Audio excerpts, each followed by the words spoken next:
आज दिनांक 4 ऑक्टोबर रोजी मंत्रालयातील जाळीवर आदिवासी समाजाच्या विविध मागण्यांसाठी मुंबई येथे आदिवासी समाजातील लोकप्रतिनिधींनी, आमदार यांनी आदिवासी विशेष पदभरती, पेसा भरती तसेच आदिवासी समाजाच्या आरक्षणात इतर समाजाचा समावेश करू नये या मागणीसाठी मुख्यमंत्री एकनाथ शिंदे यांच्या भेटीसाठी वेळ मागितलाय। त्यावेळी मुख्यमंत्र्यांनी वेळ न दिल्यानं आदिवासी समाजाच्या आमदारांनी मंत्रालयातील जाळीवर उड्या मारल्याच्या घटनेचा हिंगोलीतील कळमनुरी शहरात आदिवासी युवक कल्याण संघाकडून मुख्यमंत्र्यांचा घोषणाबाजी करत निषेध व्यक्त केलाय। तसेच तहसीलदार यांना विविध मागण्यांचं निवेदन दिलं। यावेळी मोठ्या संख्येनं आदिवासी समाज बांधव उपस्थित होते।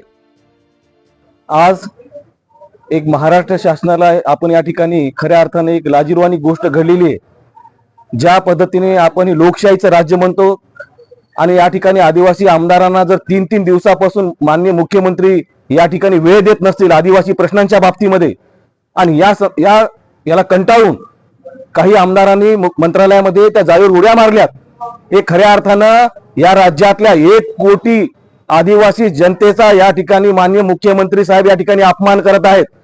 आणि आमचं एकच म्हणणं आहे, या माध्यमातून आम्ही जर मुख्यमंत्री वेळ देत नसतील, या ठिकाणी विविध प्रश्नांना समजून घेत नसतील, तर आम्ही सर्व राज्यातले सर्व आदिवासी संघटना या ठिकाणी मुख्यमंत्री महोदयांचा या ठिकाणी निषेध व्यक्त करतो आणि आदिवासींच्या विरोधामध्ये कोणतंही पाऊल या ठिकाणी त्यांनी घेता कामा नये। आमची पेसा भरती असेल, त्याच पद्धतीने आदिवासी विशेष पदभरती असेल, या पदभरती कधी होणार हा प्रश्न या ठिकाणी राज्यातल्या सर्व आदिवासी समाजाला पडलेला आहे। या राज्यामध्ये हे लोकशाहीने चालणारं हे राज्य आहे, संविधानाने चालणारं राज्य आहे, ही हुकुमशाही नाहीये की आपण या ठिकाणी दडपशाहीच्या माध्यमातून या ठिकाणी एखाद्या समाजावर अन्याय करण्याची भूमिका या ठिकाणी एक मुख्यमंत्री कसे घेऊ शकतात, हा प्रश्न या ठिकाणी सर्व जनतेला पडलेला आहे।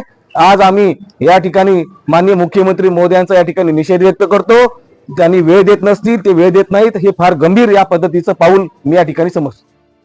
न्यूज 15 मराठीसाठी प्रतिनिधी नारायण काळे, हिंगोली।